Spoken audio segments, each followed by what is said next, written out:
Viewers know him from 1,000-Pound Sisters and 1,000-Pound Best Friends, but Dr. Procter is taking weight loss transformations even deeper with his new series, Dangerously Obese. I sat down with him to talk about the science behind the surgeries, the emotional journeys of his patients, and what it really takes to transform a life. This isn't just about weight, it's about hope, healing, and the human story behind every transformation.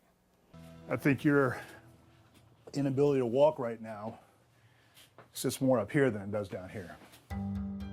Dr. Procter, viewers know you from 1,000-Pound Sisters and 1,000-Pound Best Friends, but now you're taking things even deeper with Dangerously Obese. How is this series different from what we've seen before? It's a great question. I feel like this show is less about the spectacle, and this is more about the science behind what we're doing and what patients are really going through.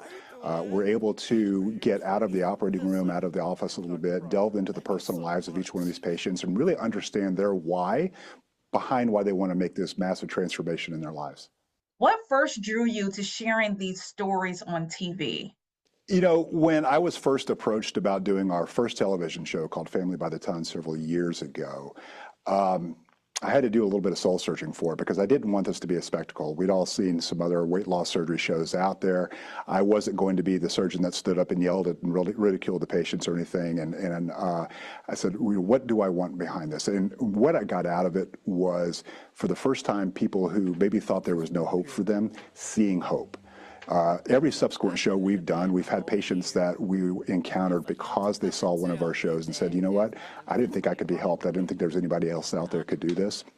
And they sought help. And then what they didn't realize, and what I've explained to them, is then they're helping countless other people who felt the same way they did.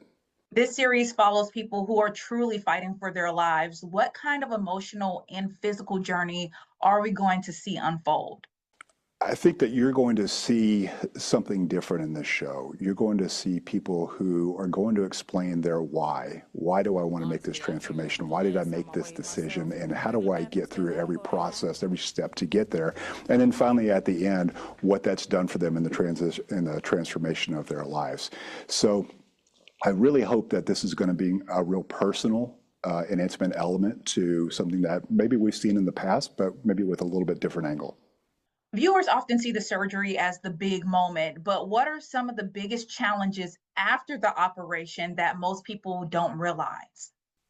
I'm glad you asked that. You know, what I tell my patients over and over again is like, listen, we're going to get you through the surgery, but it's the day you get home after that surgery that where the journey really, really begins.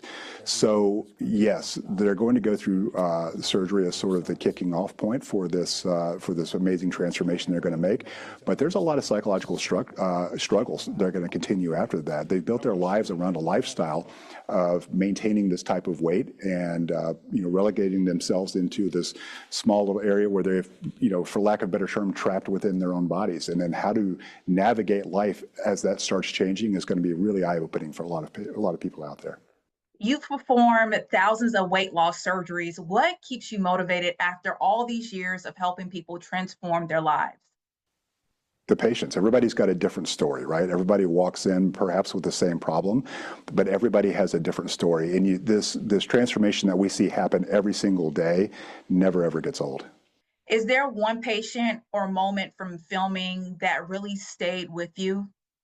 You know, they all have such unique stories. I think that the mother and daughter that you're going to see in episode 1, that's going to air on Wednesday, of Dangerously Obese, you're going to see two people who basically have become codependent on each other. And you're going to see to what degree that really, really has happened and how their family has had to give up their lives really to support this mother and daughter. And not only the physical, but the emotional and psychological change that's going to take place. It's going to be really, really fascinating for a lot of folks out there. How do you balance being both a surgeon and a source of emotional support for patients going through such a vulnerable process? I can't do that all by myself. You know, this, as we say, takes a village. Obesity to this degree is a multifactorial disease that's going to require a multidisciplinary approach. We have dietitians that help them through that part of the journey.